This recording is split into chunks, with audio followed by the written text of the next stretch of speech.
ছেলের জীবন সিজন ৩। কিছু মানুষ বাইরে থেকে বেঁচে থাকে, কিন্তু ভেতরে অনেক আগেই হারিয়ে যায় গিয়ে।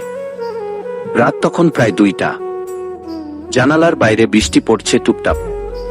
পুরো শহরটা ঘুমিয়ে আছে, কিন্তু অয়নের চোখে ঘুম নেই। ছোট্ট ঘরটার অন্ধকারে সে একা বসেছিল। টেবিলের উপর আধ খাওয়া চা ঠান্ডা হয়ে গেছে। তার সামনে খোলা ছিল মায়ের সেই পুরনো ডায়েরি। প্রতিটা পাতা পড়তে পড়তে তার বুকের ভেতরটা কেমন ভারী হয়ে যাচ্ছিল। কারণ কিছু স্মৃতি মানুষকে শান্তি দেয় না, বরং ধীরে ধীরে ভেতর থেকে শেষ করে দেয়। এক অদ্ভুত সকাল। পরদিন সকালে অফিসে যাওয়ার সময় হঠাৎ অয়নের শরীরটা খুব খারাপ লাগছিল। বাসের ভিড়, মানুষের চিৎকার, গরম বাতাস, সবকিছু যেন তার মাথার ভেতরে ধাক্কা মারছিল। হঠাৎ তার বুকটা কেঁপে উঠল, শ্বাস নিতে কষ্ট হচ্ছিল। সে বাস থেকে নেমে রাস্তার পাশে বসে পড়ল। চারপাশে শত মানুষ হাঁটছিল, কিন্তু কেউ থামেনি।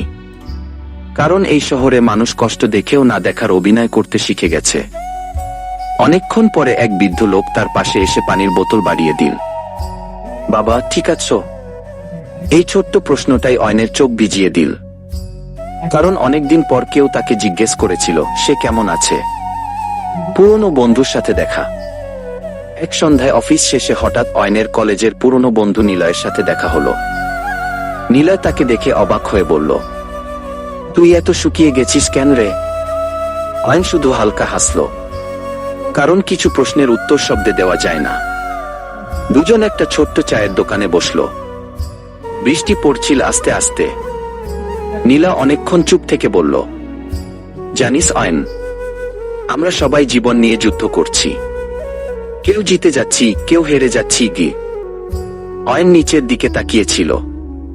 তার মনে হচ্ছিল সে হয়তো অনেক আগেই হেরে গেছে। হাসপাতালের করিডোর। কয়েকদিন পর হঠাৎ অয়নের বাবা অসুস্থ হয়ে পড়লেন। রাতেই তাকে হাসপাতালে নিয়ে যেতে হলো। সাদা করিডোর, ওষুধের গন্ধ, মানুষের কান্না, সবকিছু মিলিয়ে অয়নের বুকটা ভারী হয়ে উঠছিল। ডাক্তার বলল, বয়স অনেক হয়েছে, এখন তাকে মানসিক শান্তিতে রাখতে হবে গি। এই কথাটা শুনে অয়নের বুকটা কেঁপে উঠল।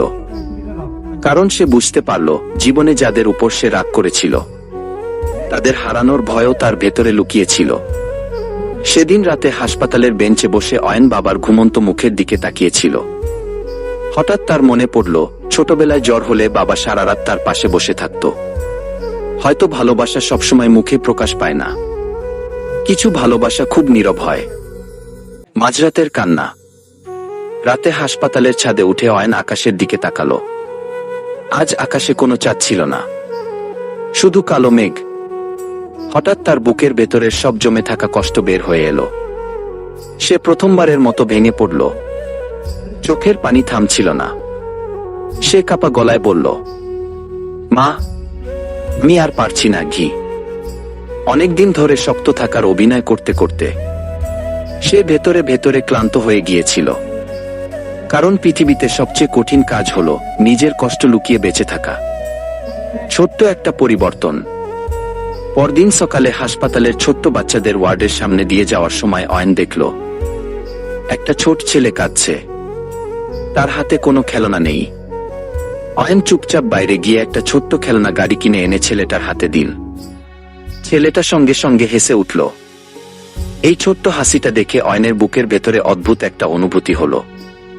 হয়তো সুখ মানে অনেক বড় কিছু না, কখনো কখনো কারো মুখে হাসি ফোটানোই সবচেয়ে বড় শান্তি। শেষ দৃশ্য। কয়েকদিন পরে এক গভীর রাতে অয়ন আবার সেই পুরনো ব্রিজটার ওপর দাঁড়িয়েছিল। নিচে নদীর কালো পানি বয়ে যাচ্ছে, কিন্তু আজ তার চোখে আগের মতো অন্ধকার ছিল না। কারণ সে বুঝে গিয়েছিল জীবন সবসময় সুন্দর হবে না, সব মানুষ পাশে থাকবে না, সব স্বপ্ন পূরণ হবে না। তবুও মানুষ বেঁচে থাকে, কারণ কিছু অসমাপ্ত গল্প মানুষকে বাঁচিয়ে রাখে। অয়ন ধীরে ধীরে আকাশের দিকে তাকালো। বৃষ্টির ফোঁটা তার মুখে পড়ছিল। তার ঠোঁটে তখন ছোট্ট একটা শান্ত হাসি। আর অনেকদিন পর সে আস্তে করে বলল, হয়তো একদিন আমিও নিজের কষ্টের সাথে শান্তি করে নিতে পারবো।